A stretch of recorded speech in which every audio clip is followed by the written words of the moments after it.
Well, while the rest of the country worries about the nuclear threat from North Korea and the continuing fallout over the automatic spending changes, there's a party going on at the White House. Justin Timberlake, Al Green, Ben Harper, Queen Latifah, and Cyndi Lauper. Just a few of the A-list celebrities. Well, that's being nice. In some of these cases, performing at the White House tonight. Something that is not sitting well with some Americans. The Washington Times running a story titled Obama's 1% lifestyle hits a nerve. Chris Stirewalt is our Fox News digital politics editor and host of Power Play on FoxNews.com Live. Well, certainly some of them are A-listers, but, you know, not all of them are A-listers who are going to the White House tonight. In fact, a lot of these people I've never heard of. But there's no question that, you know, you got Justin Timberlake, Latifah, Cyndi Lauper, and so on. These are big celebrities, big musicians, and they are going to perform on the taxpayers' dime for the Obamas, yes, but they're going to stream it live on PBS, so I guess it's for all of us. And it has led to a lot of criticism along the lines of that we've been discussing, Chris, which is can't afford to open up the People's House to tours. The people can't go see the White House that they pay for, but the Obamas can see Queen Latifah and Justin Timberlake. Well, now, it has been a long time since Cyndi Lauper and Lou Albano were on the pop charts, it is true. But Al Green is forever awesome, and I have to stand up for Reverend Al Green, who is forever... Saw your jaw drop when I raised the question. I was appalled that the great Reverend Al Green, would be included in anything that is not the A-list, madam. That is a big deal. He is awesome. Correct and noted. So, no, look, this is more of the same, right?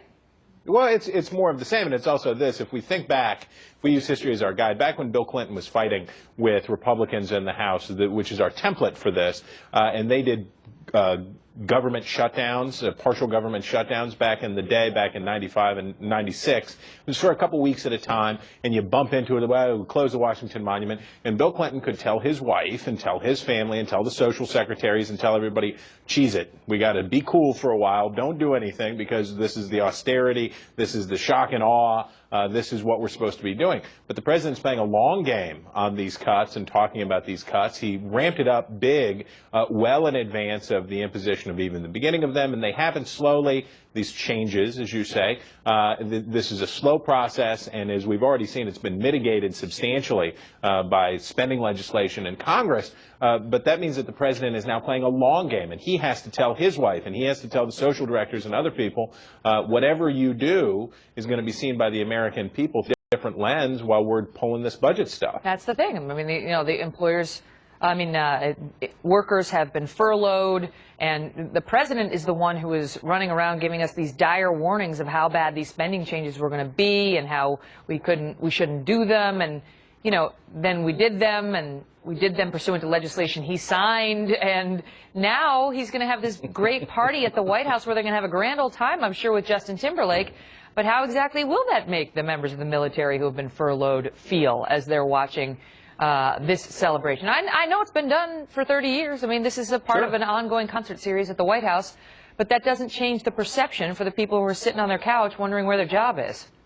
Well, we call it the White House because in the past we have not liked to call it by its real name, which is Executive Mansion. That sounds pretty fancy, but it fulfills all those functions. It fulfills those things, state dinners and fancy pants and all of those things, and including a celebration in this case of the Memphis Sound and the awesome Al Green. But here's the problem: when you are taking the approach that the president's taking, and people are suffering, not only in a bad economy, but government workers are losing 14 days of pay and things like that. Well, it looks a little different, well, and that's the problem with this long game. Imagine the cost of security for this event, you know, having all these folks come into the White House. And that's the thing. The cost of security is the reason we can't access our White House right now. The people cannot go for a White House tour because the president says the cost of security is too high. He blames it on the Secret Service. But the cost of security for tonight's event is apparently not a problem. And this is what Joe Kroll was trying to get at in his piece, saying, look, you know, the Obamas have taken some lavish vacations. The president's off to Hawaii, the first lady's skiing in Aspen, the vice president's going over to Europe, meeting with leaders one night at a time, but on a bill of $1 million to the American taxpayers. I mean, we're footing a lot of expensive vacations for the first family. And his point is a little austerity might be in order at the top in a time like this when, you know, when the people are being shut out of their own house? And the president put himself in this jam because he lowered the threshold for what an acceptable amount of spending to discuss. The federal government is a government that spends $3.6 trillion a year. How would you ever think about increments of money so small? And it just becomes a rounding error. But when the president started talking about $74,000 a week or so to have security for those school tours, he set the threshold himself. His administration set the threshold itself by saying this is an acceptable amount of money to discuss, and that lowered the bar way down, and the next thing you know, we're talking about all the money that gets wasted around town, and it's significant. So you are an Al Green fan, just to confirm. Yes. For the record, yes, ma'am. Let's stay together. All right, Chris. See you time after time.